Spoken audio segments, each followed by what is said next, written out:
The Haunting of Balete Drive. Ang Balete Drive ay isang mukhang ordinaryong kalye sa Quezon City.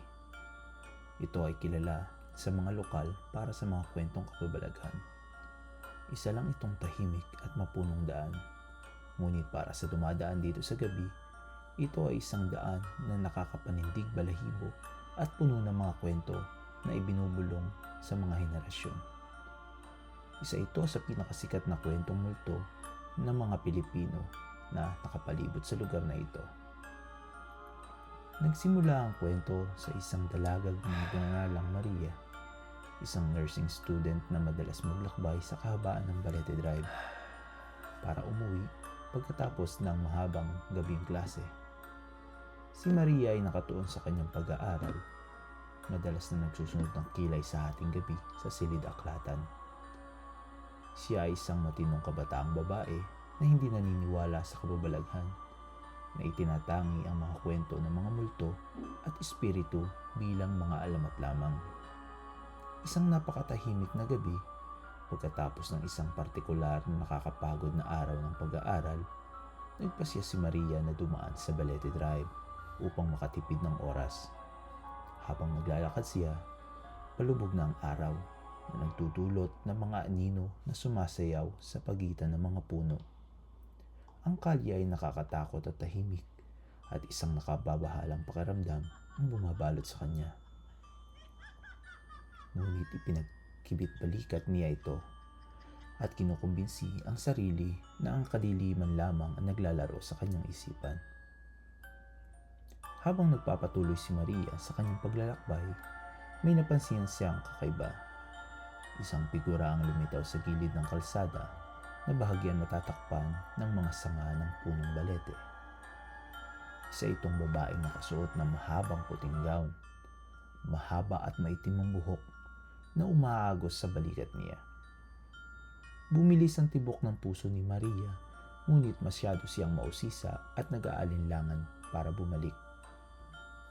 Sa halip, binagalan niya ang kanyang paglalakad. Sinubukang mas matignan ang aparisyon. "Excuse me," maingat na tawag ni Maria. "Okay ka lang ba?" Ang figura ay dahan-dahang lumingon. Inihayag ang isang maputlang muka at luwang mga mata na tila tumatagos sa kaluluwa ni Maria.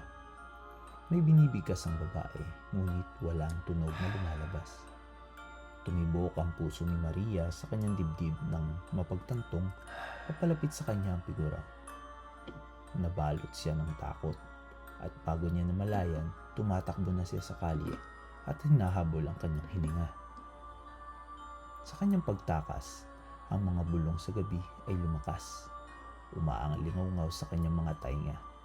"Maria, Maria," tawag ng isang tinig na mapang-akit at malambot, ngunit puno ng pag-aalinlangan. Pakiramdam niya ay lumalapot ang hangin sa paligid niya at may mga anino na nakatago sa likuran niya. Tumingin siya sa likod. Nakitang malapit na rin ang babae. May halong lungkot at depresyon ang ekspresyon nito. Desperado na makatakas, inabot ni Maria ang kanyang telepono at sinubukan tawagan ang kanyang mga kaibigan. Ngunit sa sandaling pinindot niya ang call button, ang mga ilaw sa kalye ay isa-isang kumurap na bumubulusok sa kalsada sa dilim. Kumakalabog ang puso niya at nanginginig ang kanyang mga kamay. Nagpatuloy siya sa pagtakbo.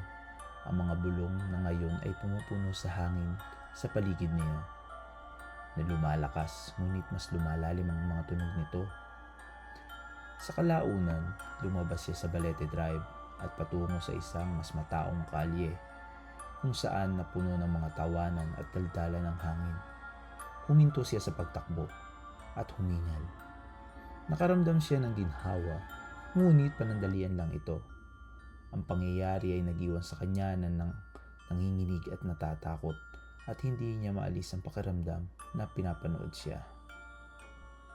Nang sumunod na araw, pinagtapat ni Maria sa kanyang kaibigan na si Clara ang tungkol sa naranasan. Matamang nakinig si Clara, tumango na may halong pag-aalala at pag-unawa. Pagkatapos ay binahagi niya ang kanyang sariling karanasan sa kahabaan ng Balete Drive. Ikinuwento niya kung paano niya nakatagpo ang parehong espiritu ng isang babaeng nakaputi na tila naghahanap ng isang bagay na nawawala. Ayon sa lokal na alamat, ang babae ay espiritu ng isang nobya na nakatagpo ng isang trahedya na pagkatapos sa araw ng kanyang kasal. At ngayon gumagala siya sa mga lansangan sa paghahanap ng kanyang nawawalang pag-ibig. Dahil nabighani ngunit natatakot, hindi napigilan ni Maria ang paghila upang tuklasin ang kwento. Naintriga siya sa posibilidad na matuklasan ang katotohanan sa likod ng kalagim-lagim. Sinimulan niya ang kanyang sarili pagsisiyasat. Ibinuhos niya ang lumang clipping ng pahayagan, bumisita sa mga lokal na aklatan, at kinapanayam ang mga residente. Ang bawat pinagmulan ay nag-e-echo ng parehong kwento ng nobya na nakaputi, isang simbolo ng nawawalang pag-ibig at kalungkutan. Ang mga araw ay naging linggo at nagpatuloy ang buhay ni Maria. Gayunpaman, nagambala ang kanyang kapayapaan dahil sa pagmumulto. Ang mga bulong ay paminsan-minsan ay gumagapang sa kanyang mga panaginip at nakakaramdam siya ng malamig na presensya sa tuwing dadaan siya sa Balete Drive. Determinado siyang ipahinga ang kanyang mga takot. Nagpasya siya harapin ang multo.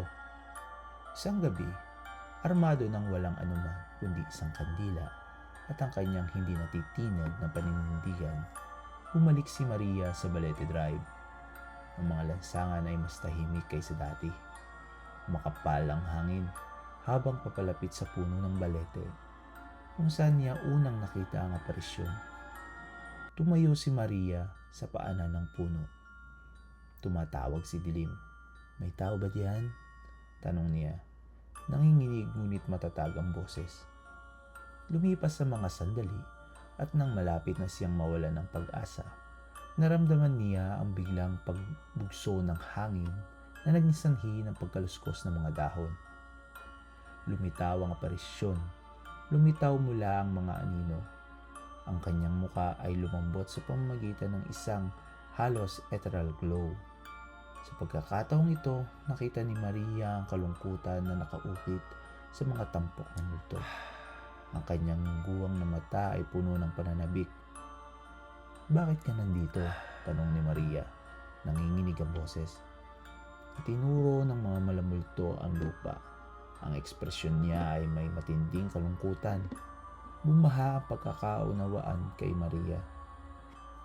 Siya ay naghahanap ng isang bagay na nawawala. Isang tanda ng pag-ibig marahil o isang alaala ng kanyang nakaraang buhay. Dahil sa instinct, lumuhod si Maria sa tabi ng puno at nagsimulang maghukay. Pagkaraan ng ilang sandali, ang kanyang mga kamay ay dumampi sa isang matigas na metal at hinugot niya ito.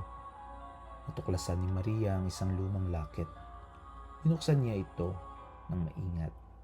Tumambad ang isang kupas na litrato ng mag-asawa na malinaw na nagmamahalan. Nabalot ng hininga ang kanyang lalamunan na mapagtanto niya na ito ay marahil ang nawawalang pag-ibig ng nobya. "Ito ba ang hinahanap mo?" Mahinang tanong ni Maria. Inabot ang lakit sa espiritu. Ang multo ay lumutang papalapit. Ang kanyang ekspresyon ay nagbago mula sa kalungkutan tungo sa pasasalamat. Sa isang banayad na tango, inabot ng multo ang lakit at habang ang kanilang mga daliri ay nagdikit sa isa't isa, isang alon ng init ang bumalot kay Maria. Sa sandaling iniyon, nadama ni Maria na napakalaking pakaramdam ng kapayapaan sa hangin. Ngumiti ang espiritu, isang sandali ng dalisay na kaligayahan, bago dahan-dahang naglaho sa gabi. Mula sa araw na iyon, hindi na muling pinagmultuhan si Maria. Tumigil ang pagbulong at hindi na niya naramdaman ang malamig na presensya ng espiritu. Bumalik sa tahimik at ordinaryong estado ang Balete Drive. Napagtanto ni Maria na ang pagharap sa mga takot ng isang tao at pag-aalalay ng habag ay makapapaginawa kahit sa mga kaluluwang hindi mapakali.